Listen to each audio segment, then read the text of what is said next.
வணக்கம் எல்லாரும் எப்படி இருக்கிறீங்கள் நான் இன்றைக்கு அகத்தியில வச்சு வரையொண்டு தான் செய்ய போகிறேன் வரையன்னு சொல்லலாம் பொரியலன்னு சொல்லலாம் அகத்தியில பொரியலண்டு இந்த அகத்தி இலையில் நிறைய சத்து இருக்குது நாங்கள் இதை கூட சாப்பாட்டில் எடுத்தோம்னா எங்களுக்கு நல்லது கொஞ்சம் இந்த அகத்தியிலேயே நான் நல்ல வடிவாக கழுவிட்டு வச்சிருக்கிறேன் இதை நாங்கள் இப்போ எங்களுக்கு தண்டு தேவையில்லை இலை மட்டும்தான் நாங்கள் எடுக்க வேணும் நான் இப்போ இந்த அகத்தியிலேயே தண்டில் இருந்து இலையை மட்டும் உருவி எடுக்க வேணும் இதே மாதிரி இப்படி நாங்கள் உருவினோம்னா அது இலை மட்டும் வரும் எங்களுக்கு தண்டு தேவையில்லை இதை நான் இப்போ கட்டிங் போர்டில் வச்சு நல்லா சின்ன சின்னனாக வெட்டி எடுக்க வேணும்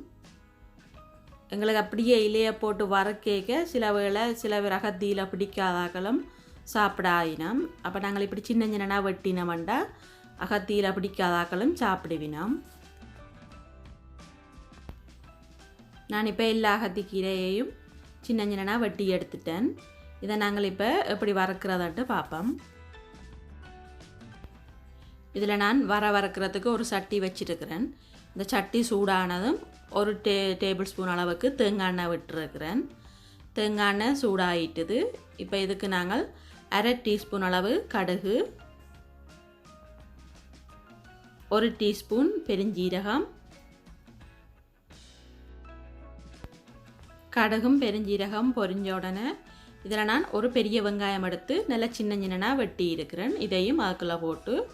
ஒரு 3 நிமிஷம் இந்த வெங்காயத்தின் பச்சை வாசம் போகும் வரையும் வதக்கி விடுவோம்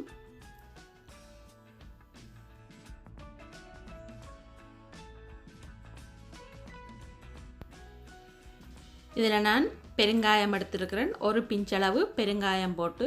இந்த பெருங்காயத்தையும் வெங்காயத்தோடு சேர்த்து வதக்கி விடுங்க நல்லா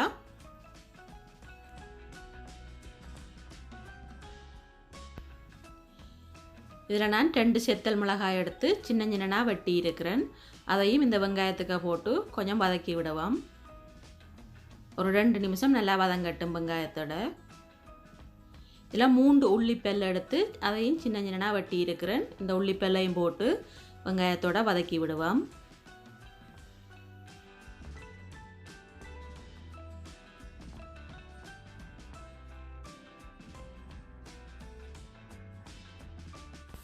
இதில் நான் 3 டீஸ்பூன் அளவுக்கு கடலைப்பருப்பு 2 டீஸ்பூன் அளவுக்கு உளுத்தம்பருப்பு எடுத்துருக்கிறேன் ரெண்டையும் நல்லா கழுவிட்டு அதையும் இதுக்குள்ளே போட்டு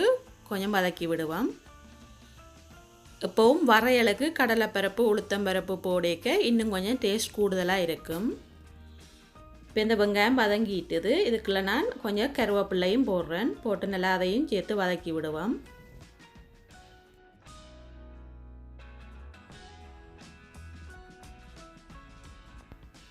இந்த வரைக்கு தேங்காய்ப்பு தேவை நான் திருவின தேங்காய்ப்பு எடுத்திருக்கிறேன் அதுக்குள்ளே 1/2 டீஸ்பூன் அளவுக்கு மஞ்சள் தூள்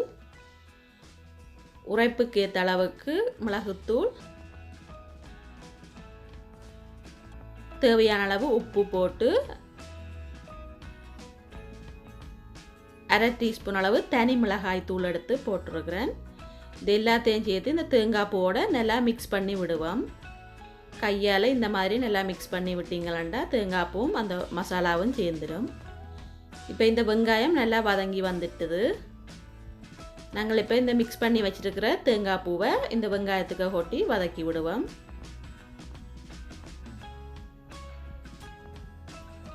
தேங்காய் பூவை போட்டு ஒரு 3-4 நிமிஷம் நல்லா வதக்கி விட வேணும்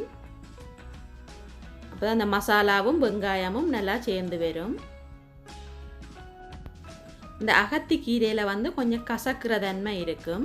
அதனால தான் கொஞ்சம் கூடுதலான தேங்காய் பூ எடுக்க வேணும்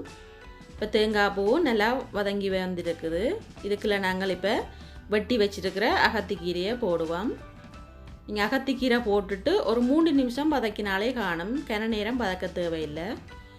எந்த இலை வகையாக இருந்தாலும் நாங்கள் அதிகமாக வதக்கி விடக்கூடாது எண்ணெயில் போட்டு இப்போ இந்த வெங்காயம் தேங்காய் பூவோடையும் இந்த அகத்தி கீரையை போட்டு நல்லா மிக்ஸ் பண்ணி விட்டால் சரி இப்போ எங்களுக்கு நல்ல ஹெல்த்தியான அகத்தி கீரை வர ரெடி ஆகிட்டுது இப்போ இந்த அகத்தி கீரை வறுத்துட்டேன் நாங்கள் அடப்பை நிப்பாட்டி எடுக்க வேண்டியது தான்